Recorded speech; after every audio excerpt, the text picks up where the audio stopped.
Over 1 million teachers use IXL in their classrooms every day for one reason. They love it. IXL makes the magic happen in classrooms. Why is IXL so special? IXL is the most widely used online learning and teaching platform for K-12. It empowers schools with a complete curriculum, thousands of instructional resources, robust reporting, and assessment data.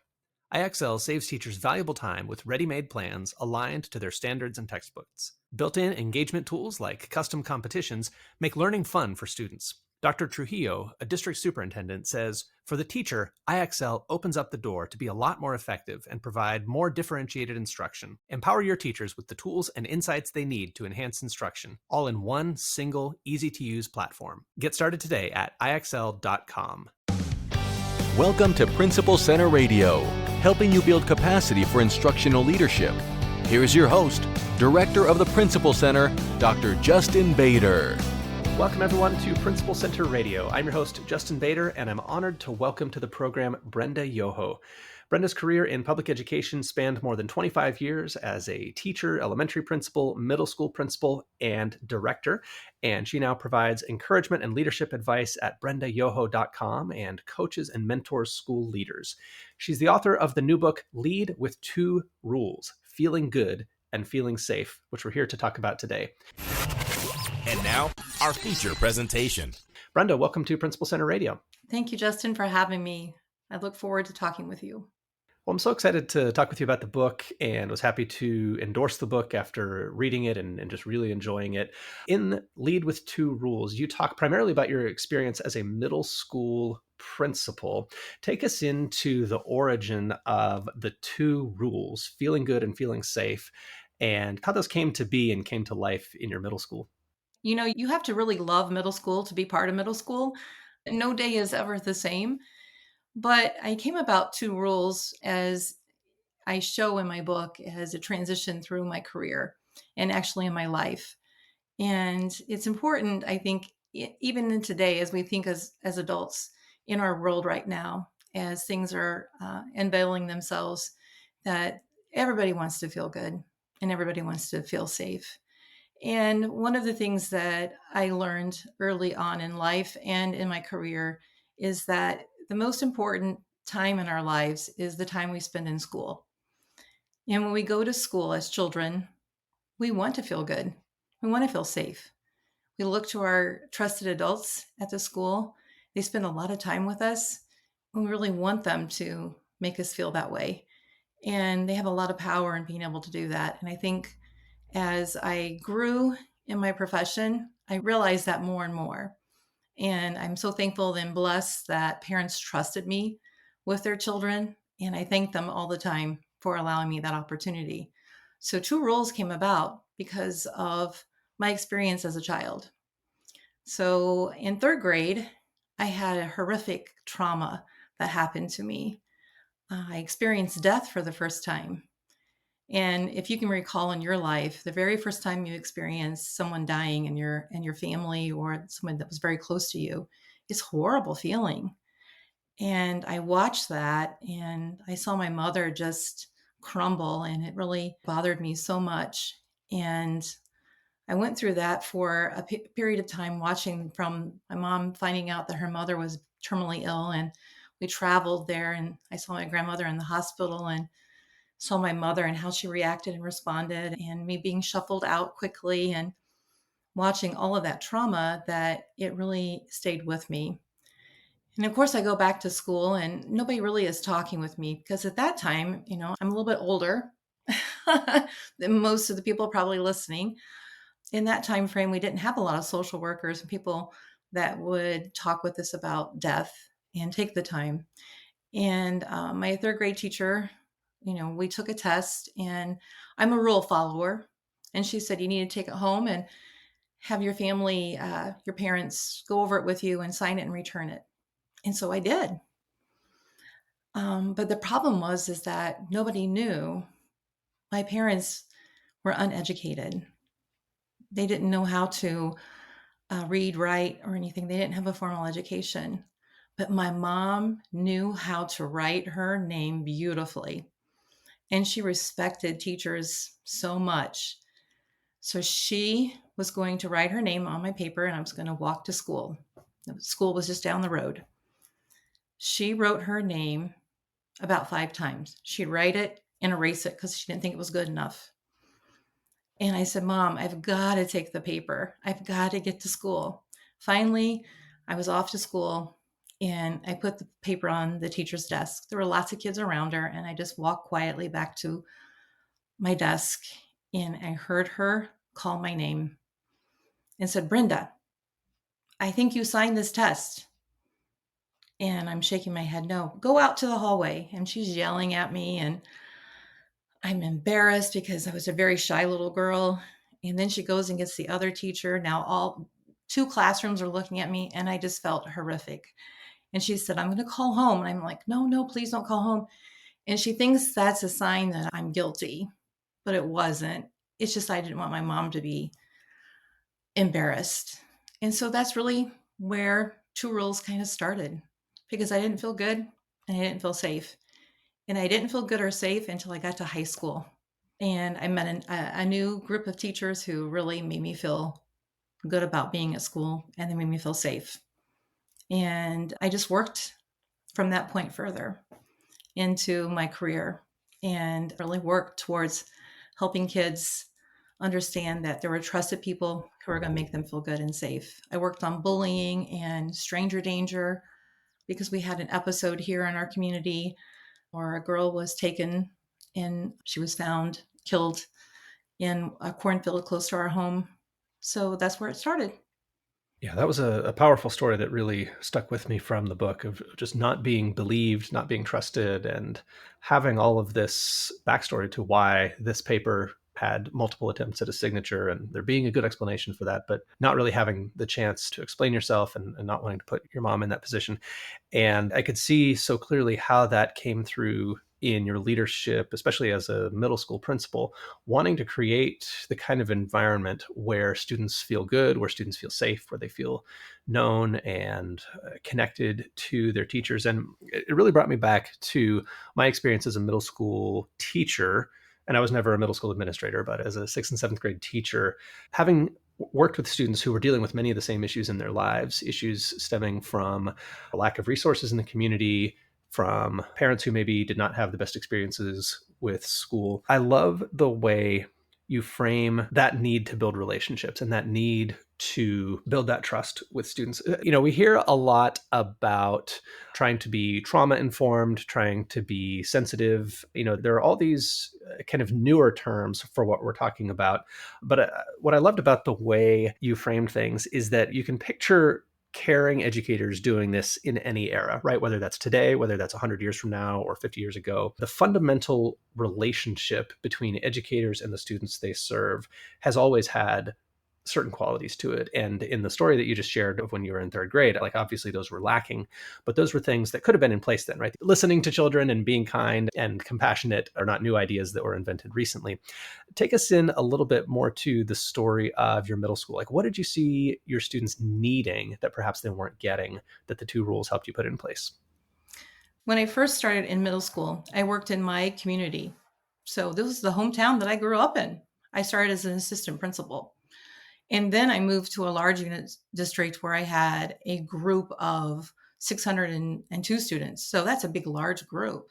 It's very diverse. There were lots of trauma and issues that they were facing. And in fact, they were known as a group that was very negative. Their reputation in the county was that that was the worst school there was. There was always fights and things going on, and that they were just not good people. In fact, when I was transferred to that school, the community thought I had been demoted. They thought that I had done something wrong. I was moved there because the principal had left at the last minute. And I was very honest and told the students that story. And I started with that. I told the staff to leave when I talked with the students. And I tell you, Justin, everybody thought I was a crazy person for standing in the gym with 602 students I had never met. That was my first day. And they're like, you don't know. And I'm like, I do know. I just know kids. And they left. And I told the kids that I trust you and you're going to have to work on trusting me. And what I had saw from that day forward was that Kids needed to feel value in their lives. They wanted to feel like they belonged somewhere. They wanted to be seen and heard. No one was paying attention to them to the point where everybody had already counted them out. Nobody had counted them in for anything. And so when we talked about this, we talked about what it meant to feel good. What's it feel like to feel good? What does that mean to you? And we started having conversations about what does that look like? And a lot of the kids had the opportunity to voice their opinions. They had a choice. And the teachers started working in their classrooms. We called it the advisory period. And they started working on building those relationships, but in a different way. It's not about, hey, you're doing a great job, and just doing words like that. It was more in depth of talking about and learning about what the things they were facing and how we can find a solution. Then we started working in our teams and really identifying children that need a little bit more. And then when we had an issue where kids got into an argument or they were identifying a problem, we started talking to them differently. So we would start with, so how did that make you feel? How did that make them feel? Did they feel safe? Did you feel safe? Those are the questions. The 4 questions that we taught right away for the 2 rules is you have to ask those 4 questions whenever you're faced with a situation. And we can learn that as adults. That's how you begin your problem solving and really taking into consideration all of those things before you start getting angry. That's how we self-regulate ourselves. And so the kids had some very extreme issues they were dealing with. I started to find kids that were really dealing with some very traumatic things. And some of the things were beyond the scope of what we could do. And so when I discovered that we were dealing with that, I invited community agencies to come in and find an office within our school. And that was big. Brenda, one thing that struck me that I think a lot of our listeners will resonate with is the reality of students' lives being difficult. And I know socioeconomic struggles were a big part of students' lives in your community. Talk a little bit about your student population and what they were dealing with and how that shaped your use of the 2 rules around feeling good and feeling safe. So in our community, we had faced a lot of issues in regards to work. All of our factories were leaving our town. And so, when my parents came to Illinois, people who didn't have an education could find a good paying job. That was becoming a hardship. That wasn't happening anymore. We had a General Motors here in our town and it left. That housed a lot of people. That was a security place for people for employment. Then we're not too far from Chicago and a housing development had closed, which pushed a lot of people to this area. And that became an issue for people who didn't know what to do coming to this area. And that caused issues. So when you have people who are facing demographic issues, there's racial issues, we had gangs, we had lots of turmoil. Once again, I'm going back to people wanting to feel like they belong. And that's why I believe home, school, and community is huge. You have to have those 3 elements to really help children succeed. And I feel like that we're losing sight of that sometimes. It seems like that we're not including all of that. And it absolutely has to be part of your systems. It has to be part of your procedures. You have to include those entities because it really does take all of us working together. I've said this before, Justin. I don't know how you feel about this, but my belief is society is a reflection of what we've allowed to happen. It's not something that education has done by itself. It's not something that home has done by itself. It's not something that community has done by themselves. It's what we have done together as a group.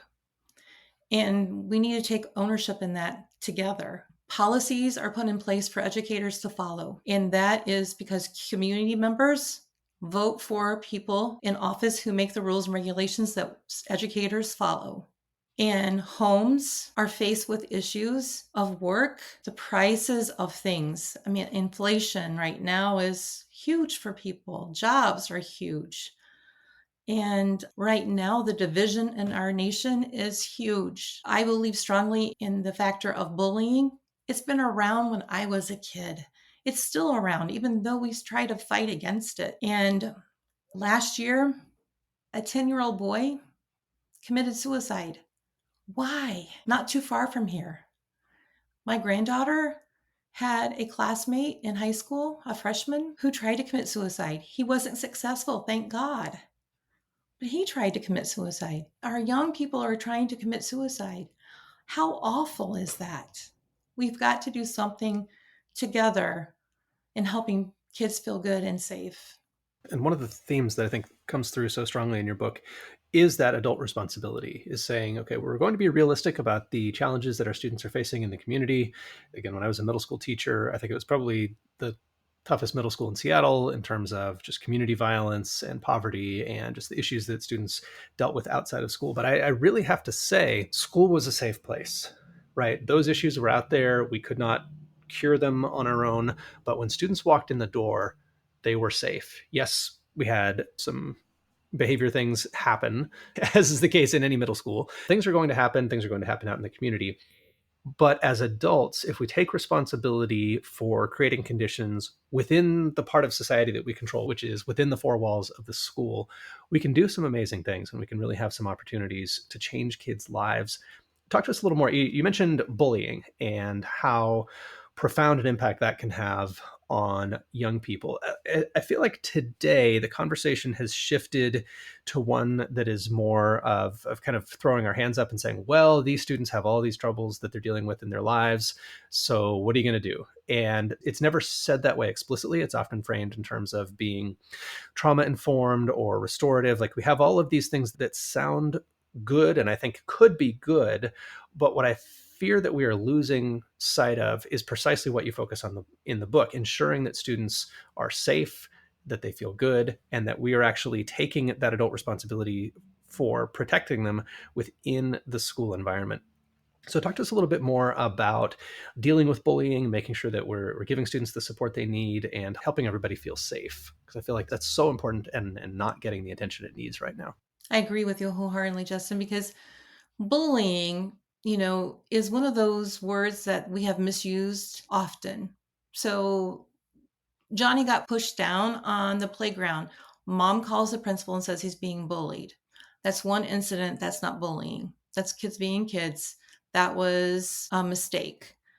It's when it's repeated over and over again to that child.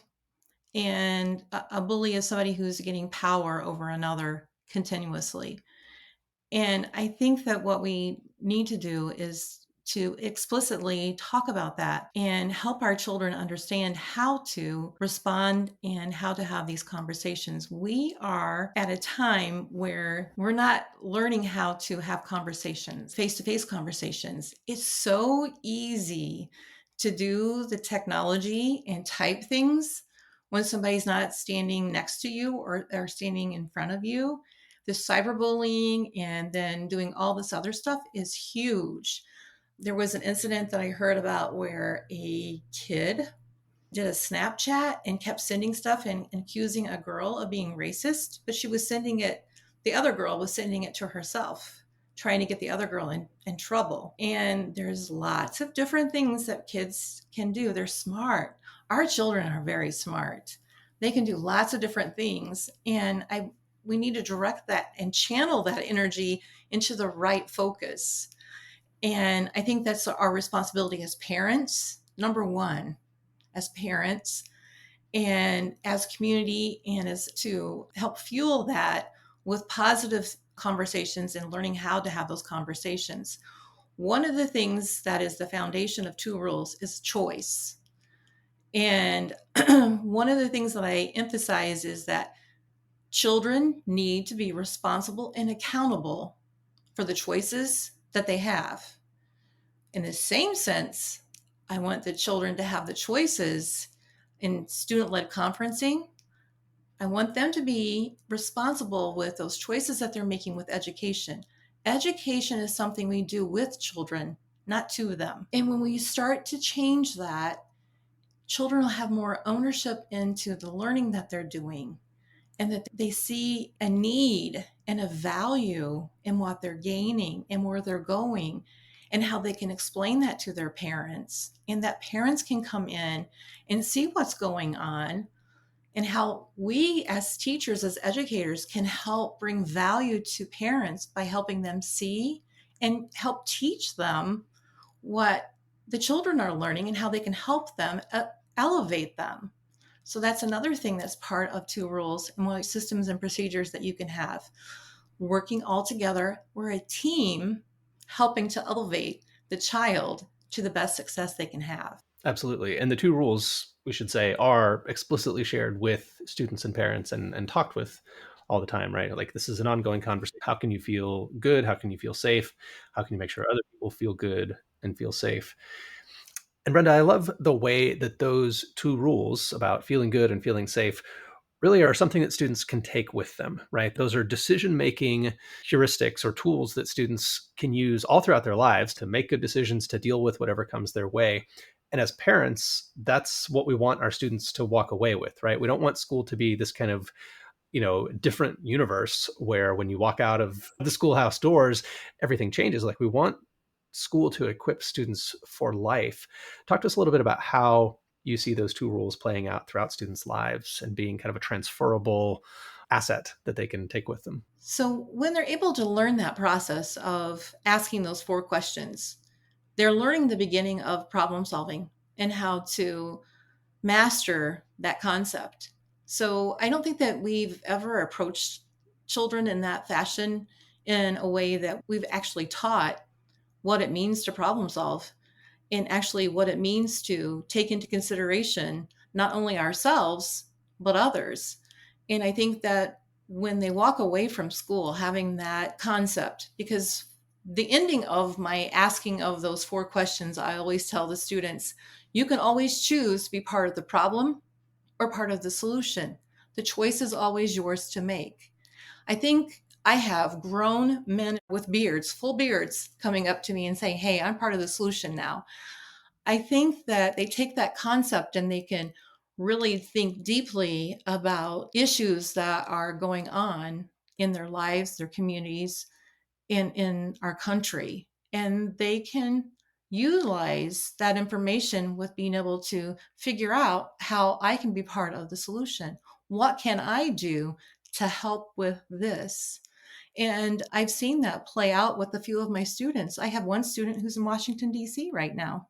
I have one student who was the youngest person elected to city council. It's wonderful. I love seeing those things. Now, I do have some students who aren't successful, and that's sad. So it doesn't always work for everyone, but for the majority, I believe it does. And it carries out into how they raise their children. It's a process that helps them with learning so much about how to have relationships as well. They're building, all those competencies that we want them to have. Their decision making, their self awareness, self regulation, all of the things that we want them to have as humans beyond what they're learning academically, which I think is huge. Brenda, let's talk, if we could, a little bit about building a partnership with families, because often we look at families where, there's poverty, there's unemployment, there are just various struggles that people are dealing with. And sometimes we don't really understand how we can build a partnership with families if they are struggling. And I remember one of my colleagues when I was a middle school teacher saying, Justin, sometimes I feel like our job is to make the apple fall a little bit further from the tree. And I shook my head when I heard him say that, because like on the one hand, he was right in the sense that we do want to provide our students with opportunities that maybe their families don't have. But at the same time, we have to have that respect for families. We have to have that attitude of partnership and of working together on behalf of their students. Talk to us a little bit about how you see that and some of the things that you did in your school. One of the things, Justin, that I have explained to teachers and to people who have worked with me because of my experience with the teacher in third grade, and I started out my career as a teaching assistant, with watching other teachers, with watching other leaders interact. We cannot go in and tell people how to be parents because they are doing the very best that they can. And they have the absolute love of their children, and they will have my respect. And I will never talk down to them, but only talk up to them. So, one of the things that we did is that as a principal, I did home visits. As a district leader, we had what we called family liaisons that would help us with designing things that we can do to help support and lift up our families. As a young leader, I visited a school district in Ohio, and I model what I did as a turning point when I became an administrator. I wish I could name the area I went to in Ohio because they had it going on. I loved what they were doing. Their school was right in the heart of a housing project. They had graffiti all over the place. They had a chain link fence all around their school. It just looked horrible, the outside. But the inside was beautiful with so much going on. And I was greeted by a parent. They had parent volunteers working within the school. And I loved it because I said, Mary, what do you do? And she says, well, I'm the parent volunteer and I work because we get points and we can buy stuff with our points, the stuff that we can't get. Like, we can't get mops and stuff like that to clean our homes, but we can with the points we earn from volunteering. And she says, and I know my families that live around in my neighborhood. So when Fred doesn't come to school, I go down and I ask his mom what's going on. Fred needs to get to school, and I bring Fred to school. I love it. The more that we can do those things and the more that we can bring them into the school system and to help with collaborating with us with making it important to be at school, the better it can be. And one of the things that we did was we had family nights where we taught different lessons, and they can have their kids come with them. And if they had younger kids, we had high school kids that would volunteer and get service credit for being the babysitters. And what they would do was different educational activities. And we would teach something that they could teach at home. It was like math recipes, how to do the measuring of different things and how much they would need to spend at the store, those types of things. And then when they left with the stuff that they needed to be able to repeat it at home if they didn't have it. And that's the kind of stuff that you do with building home, school, and community, because we had community members that would come in and volunteer and help. Perfect way to get everybody wrapped around doing what you need to help lift families up. The other thing that I did at the district level was do a community calendar. So we got all the agencies in, all the businesses in, and what we could offer over the summer so that families had something they could do during the summer to lift kids up and lift the families up. When I was a teacher in fifth grade, I had the opportunity. I was teaching next to teachers that were my teachers.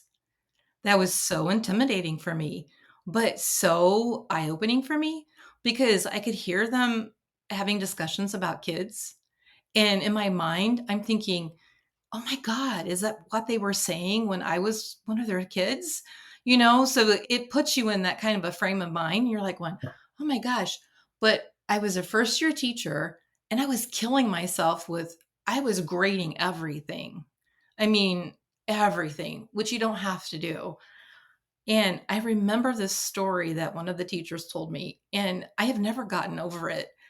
He says to me, Brenda, at the beginning of the year, a UPS delivery guy comes in with boxes, delivers them into your classroom. Those are your students. Now, some of those boxes are perfect. They have no dents, nothing. You don't have to do anything to them. Some of them has some dents on them. They might need a little bit of tape here and there. So you're going to have to work with them a little bit. But some of those boxes are completely damaged. You can't do a thing with them, so don't even try. And I was just blown away. So I'm thinking, I can't do that. I can't do that. I have to save all of the boxes because that's how I look at kids. I save all the boxes. And one of my kids, I'll never get over. His name is Jeremiah. I always told kids, I'll never give up on you. And Jeremiah wrote me that note when I left the middle school to become a central office, and he was on at the high school. He had lots of problems. He was in the gangs. He'd been in trouble several times. He'd been caught with a gun. He was in juvenile detention. I gave my kids always my cell phone number. They never pranked me. They didn't do any of that stuff. And plus, a name like Yoho, it's pretty easy to find me. One day, he called me. He was 18. His mother kicked him out of home, and he still wanted to go to school because he wanted to finish. He wanted to get his GED, and he wanted transportation. I helped him get that. And we had a great conversation. And he said, Mrs. Yoho, you've never given up on me. I said, I told you I wouldn't. And we talked about God. We talked about praying. And it wasn't long until he turned 19. And I watched a news program, and he had been shot and killed in a running car. And it upset me. I wish he had called me one more time, but he didn't. So yeah, you lose some, but it's not without trying. And it's because, like you said earlier, there are people that they don't always have around them that they can go to for help. And he was probably the smartest kid. And I'm telling you, I always told him he looked a lot like Denzel Washington. He was cute as a button, but he just couldn't escape. He just couldn't escape. I love the way you talk in the book about making school that place that provides that opportunity, though, that provides that safe learning environment, that provides the relationships with adults who can be mentors, who can show, that we really care about kids, that can connect them with resources. And I know we probably don't have time to get into all of this, but I love some of the examples that you share about how you brought other resources into the school and connected students with community resources, and just such a compelling and, as I said earlier, kind of a timeless story, right? That in any community, in any age, it's my hope that we can approach our students in this way, and that we can create that safety and build those relationships that will give them every opportunity in life. So the book is Lead with 2 Rules: Feeling Good and Feeling Safe. Brenda, if people want to learn more about your work, get in touch with you, find out more about the book, where's the best place for them to go online? BrendaYoho.com is probably the best way. Amazon.com, it'll be available, and also it'll be at Barnes & Nobles and other places, but BrendaYoho.com is probably the best place. Well, Brenda, thank you so much for joining me on Principal Center Radio. It's been a pleasure. Thank you. Thank you, Justin. Thanks for listening to Principal Center Radio. For more great episodes, subscribe on our website at principalcenter.com/radio.